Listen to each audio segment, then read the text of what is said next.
Hello everyone. I hope you guys are having a fantastic Saturday. I just yeah, I'm here. Gonna create a little dodge and burn video for you. Not gonna lie, this is my second time making this video. The first video, there was way too much Power Rangers in the background and kids asking for cereal like 10 times. It was too much. Some of you know I've been living the RV life here between my move from Washington to Idaho, and there's just a very lack of personal space in the RV. So I'm actually hiding out in my car right now to record this video for you guys. So I hope you enjoy it. I just wanted to cover how to do dodge and burn, specifically using the dodge and burn tools on how to enhance features and add a little bit of dimension into your photo. This photo here, not gonna lie, kind of nailed the lighting, but we're gonna go through and enhance it just a little bit more than kind of what I've already had done here. What we're going to start with, I'm going to create a duplicate layer by clicking Command J for that shortcut to create that duplicate layer. I always start with my highlights first. That's just what I do. There's no reasoning behind it. That's just my preference on how I work things. I have my exposure, set low, put it at 12. Mid-tones for the range, and I just kind of zoom in and go along where the light is naturally. Oh, that's not the Dodge brush. Okay, so we're gonna go in where the highlights are naturally hitting her skin. So I'm gonna go here on the top of her fingers, on the top of her hands, go down her forearm here.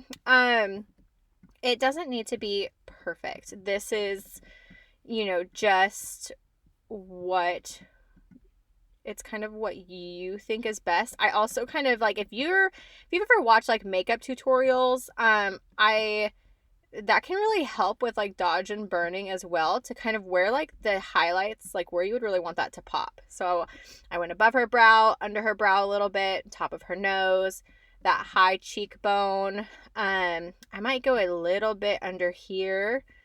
I do want to zoom in though, and realistically I might even bring that down to 10, just because we are going to lower the opacity a little bit on the layer once we're done, but it was a little much. So I want to go in and get that lip right here, and I want to go in real close and get right in here. All right, so I'm going to zoom back out. I'm now going to continue going on her shoulder here. I'm going to get that arm. We're going to kind of hit that inside of her arm here where that light naturally would fall. Again, I'm really big on making sure you're following the direction of light. You obviously don't want to create a highlight where it wouldn't make sense. We're probably going to go down here in her chest. I'm going to go down her stomach a little bit. That's just going to help create that, the angle with the lighting there.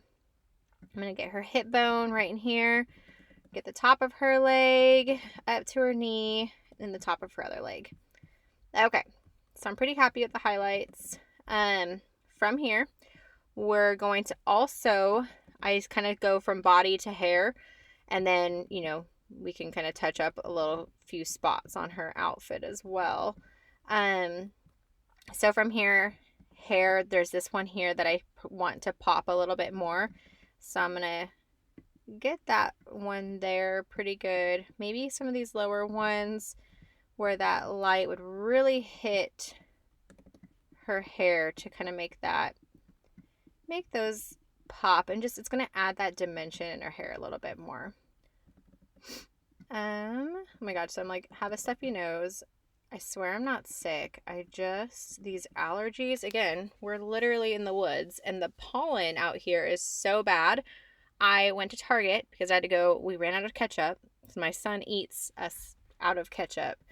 And I had to cough because I like choked on my spit from like holding my like, no, I don't know. It was so bad. I literally felt everyone's eyes turn on me the second I let out this little bitty cough. It was horrible. I have never felt so judged.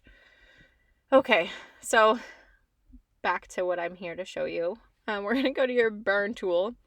Again, exposure, bring it down a little bit. I don't want to overdo it, but we're just going to go into her inner arm. You could really get detailed and go in between her fingers here, under her hand. I'm going to go probably down into her. She did pretty dang good job on her makeup, so you don't need to do too much there on that cheekbone or that jawline. We can probably go a little bit more on her inner arm. Down here on her side, we're going to go ahead and darken that a bit. Following here. I don't actually like that at all, so I'm going to take that back because I don't want her turning purple. I want there to be a shadow, but I don't want the color to get funky.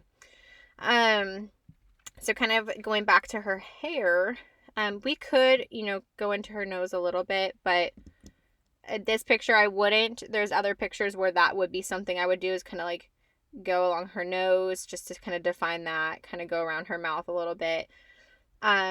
Here though, I really want to try to get into that hairline, and I want to get those pieces where that shadow is hitting, especially on this side, like in between those highlights that we created. I really want to get in to create that dimension in her hair. So we're going to really get into there, and I'm going over it and literally holding down the mouse and just going back and forth a whole bunch. We want to create that depth in her hair. So once we have that done, I'm going to go ahead and I'm going to go probably under her boob a little bit. This is a boudoir photo. We obviously want attention drawn to certain things more than others. So I'm going to kind of go there. I'm going to go into these creases here that naturally occurred, just to, again, add that dimension. Just going to follow those crease lines. And then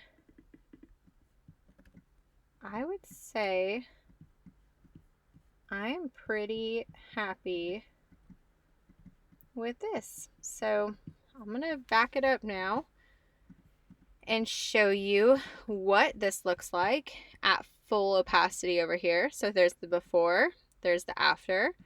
See how much that just makes her pop. And I love, like, doing dodge and burn to hair could be like one of my favorite things to do.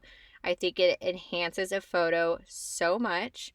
I might take this down a little bit, but because again, I kept these numbers pretty low at the exposure for the brushes, I don't have to lower this so much. I could have gone up, and made that so it really stood out when I was doing my dodge and burning. And then what I would do is go back over here and I would just lower it until I like it. So that's also an option, is to really like overdo it on your exposure and then take it back through this opacity. But I'm pretty, like, this I think looks really good. So from here, I'm going to go through and finish sharpening the things I want to sharpen. I might play around with the colors and make that green grass back here pop a little bit more, and then sharpen it, and I'm going to be done. But I hope that helps kind of show you how you can utilize dodge and burn, and how you can just use those simple tools to enhance your photo. Thanks for watching, and I hope you guys have a great rest of your day.